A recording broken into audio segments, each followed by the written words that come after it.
Siya yung kaibigan na hinahabol natin noon sa mall. Pero siya si Lilian. Siya ho yung asawa niyo?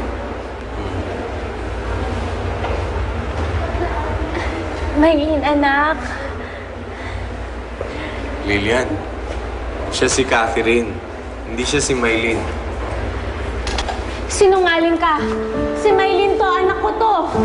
Sige, anak, dito tayo. Lilian! Asan si Doc? Tawagin mo si Doc. Ito po siya. Tawagin mo! Lilian! Halika, dito tayo. Dito tayo, Maylin. Dito tayo masusundan ni Ferdinand.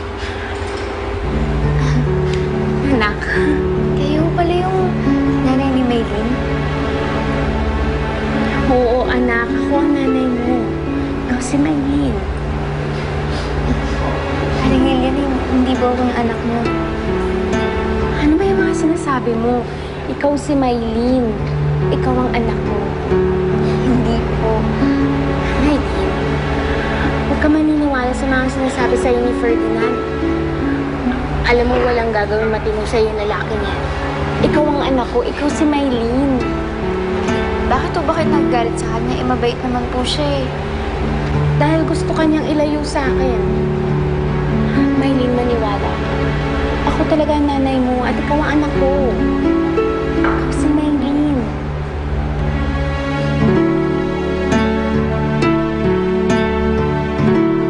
Ising, may tatanong sana ako sa'yo. Tungkol kay Catherine. May ginawa na naman ho bang hindi niyo nagustuhan ng anak ko? Anak mo nga ba talaga si Catherine?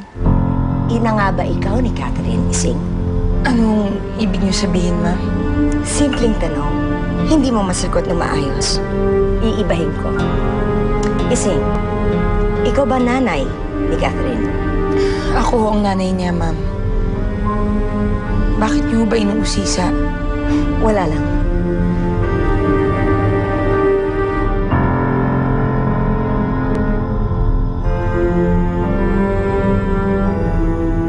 Kasama kasi sila noon sa kanila. Kaya siguro naisip ni Lilian na siya nga yung anak namin. Hayaan mo, kakausapin ko na lang si Lilian. Doktora? Doktora, nahanap ko na yung anak ko. Nahanap ko na si Maylin. Lilian, hindi siya yung anak mo. Siya si Catherine. Ano ba kayo? Bakit ba kayo Catherine ng Catherine? Siya nga si Maylin eh. Lilian, makinig ka sa akin. Hindi talaga siya yung anak mo. Doktora, siya ang anak ko.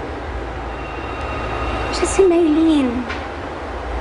Huwag ka maniwala sa sinasabi sa'yo ni Ferdinand. Lilian, hindi siya ang anak natin. Sinungaling ka. Siguro, kung ano-ano sinasabi mo kay Doktora, no? Siya talaga si Maylin. Siya ang anak ko. Aling Lilian, hindi po ako yung anak mo. Maylin. Maylin, huwag. Huwag mong gawin sa akin to. Huwag ka maniwala sa mga sinasabi nila. Ako ang nanay mo. At ikaw ang anak ko. Maniwala ka.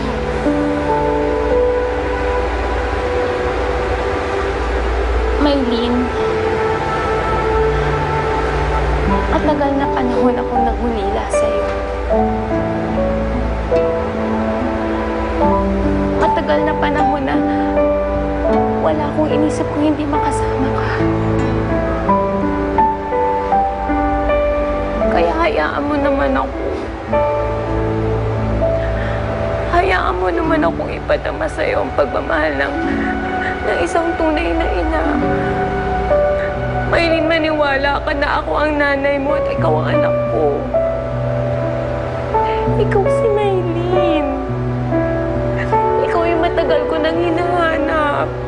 Ako ang nanay mo, Maylin. Ikaw yung anak ko. Ikaw lang. Ikaw lang yung anak ko. Maniwala ka naman sa akin na ako yung nanay mo. talaga yung nanay mo. Ikaw lang.